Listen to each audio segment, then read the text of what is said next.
খাঁটি বাঙালি ব্লগে সকলকে অনেক অনেক স্বাগত। আজ সকাল সকাল আবার যাচ্ছি আর একটি পুচকুকে দেখতে। এর আগের দিন ভিডিওতে তোমাদের দেখিয়েছিলাম যে আমি আর একটা পুচকুর জন্য জামা কিনতে গেছি। তো সেই পুচকুটাকে আজকে সকাল সকালে দেখতে যাচ্ছি, কারণ বাইরের ওয়েদারটা খুব একটা ভালো নয়। কারণ গতকালও খুব বৃষ্টি হয়েছে, আজও খুব মেঘ করে আছে। এখন বৃষ্টি হবে কিনা জানি না। তারপরে তো রাস্তাঘাটের অবস্থাও তো মানে জল টল জমে থাকে চারিদিকে। এই জন্যই ভাবলাম যে একটু সকাল সকাল চা মুড়িটা খেয়ে, মানে পাশেই আমাদের তো কোথাও গেলে তো একটু দেরি হয়, চটচট করে গিয়ে আগে দেখে আসি। মানে সন্ধ্যাবেলার দিকেই যাওয়ার কথা ছিল আমার। আমি দেখলাম যে সন্ধ্যাবেলার ওই করতে গিয়ে আবার যদি বৃষ্টি নামে যাওয়াই হবে না, আর পরের দিন আবার চলে যাবে। এই জন্যই ভাবলাম যে না, সকাল সকালে আমি আজকে গিয়ে দেখে আসি। তো তার জন্যই পুচকুটাকে দেখতে যাবো জন্যই এখন আমি একটু তাড়াতাড়ি করে রেডি হয়ে নিচ্ছি, নিয়ে একটু দেখে আসি। ছেলে থাকবে, আমি একাই যাব। তো সেই পুচকুর জামাটা হচ্ছে এই যে, এটা তোমাদেরকে বলেছিলাম কি এনেছি দেখাবো, তো সেটাই হলো দেখালাম তোমাদেরকে। আমি একটা পুচকুর জামাটা বেশ ভালো লেগেছে, আমার পছন্দ হয়েছে। তো হাতটা ইয়েতে মানে বড় হাতা জামা নিইনি, ছোটো হাতা, কারণ হচ্ছে এই গরমের মধ্যে তো পরতে পারবে না, ছোটো বড় যে হাতা জামা হলে পরে এই জন্য ছোটো হাতা জামা নিয়েছি, মানে হাত কাটা জামা যেটা বলে সেটা নিয়েছি। এখন আমি যাচ্ছি সেখানেই। এই যে আমি এখন যাচ্ছি বাইরে, সামনের একটা বাগানে বেশ প্রচুর আম হয়েছে। তো সেগুলো হচ্ছে তাকে দিকে দেখছি, আম কাঁঠালের সাইজগুলো কি সুন্দর হয়েছে, ছোট ছোট। তো সেইগুলো আবার ভিডিও করতে পারিনি, রাস্তাটার এত বাজে অবস্থা দেখো।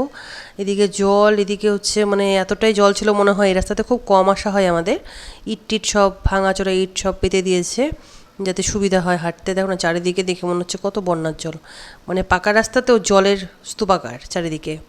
তো যাই হোক, আমার সেই পুচকুর বাড়িতে আমার ঢুকে জামা টামা দিয়ে মিষ্টি টিষ্টি খাওয়া সবই হয়ে গেছে, কারণ ওই ছোটো পুচকুর আবার হচ্ছে ক্যামেরার সামনে আনবে না, তাই আমি ক্যামেরা করতে পারিনি।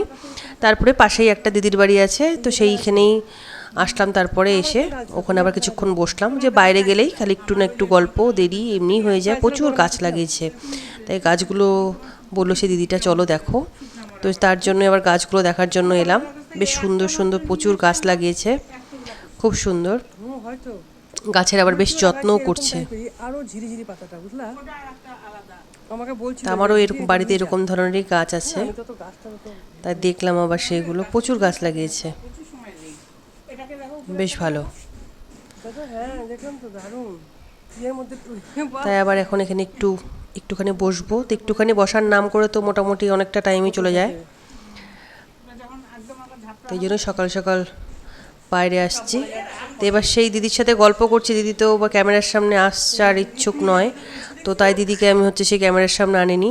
তারপরে বাড়ি ফিরছি, তখন রাস্তায় দেখো কতগুলো গরু একসাথে দল বেঁধে আসছে। তো ওই দেখে আবার তাড়াতাড়ি চলে আসলাম। এসেই আবার ওই সেই তাড়াতাড়ি করে মা সব কেটে টেটে রেডি করে রেখেছিল। ইলিশ মাছের মাথা দিয়ে হচ্ছে কচুর শাক আর মুরগির মাংস, এই হচ্ছে রান্না, আর সাথে ভাত, আর কিছু নয় আজকে। তো পরে মাংস আছে এই জন্য। তো মা মোটামুটি একটু করে রেখেছিল, তারপরে বাকিটা আমি এসে করছি এখন। তো মুরগির মাংসটা অনেকটাই কষে আসছে, সেটা এখন বাকিটা যতটা আছে এখন করে নিচ্ছি আমি।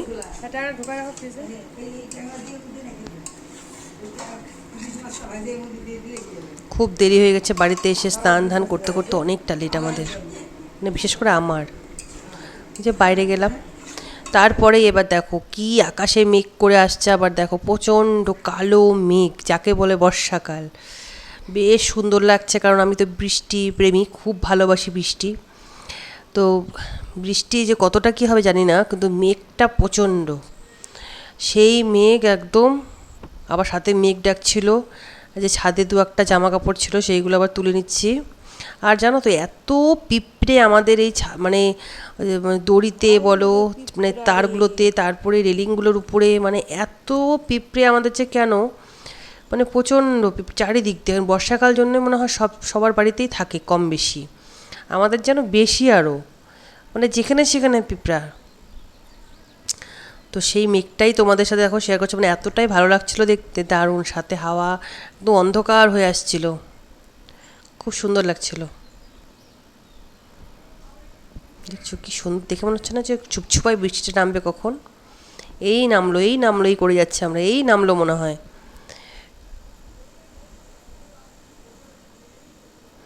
সেই নামবে নামবে বলে আমি আমার সেই ছাদের উপরে একটা ঘর আছে সেখানে দাঁড়িয়ে আছি। তো ভাবলাম যে থাকি এখানে, বৃষ্টিটা দেখি এখান থেকে। তো বৃষ্টিতেও ছাতা মাথা কিছুই হলো না, বাইরেটা তো পরিষ্কার হয়ে গেল। তাই তোমাদের সাথে আবার শেয়ার করলাম, দেখো বাইরেটা একদম পরিষ্কার চকচকা। টাটা, সবাই ভালো থাকবেন, সুস্থ থাকবেন।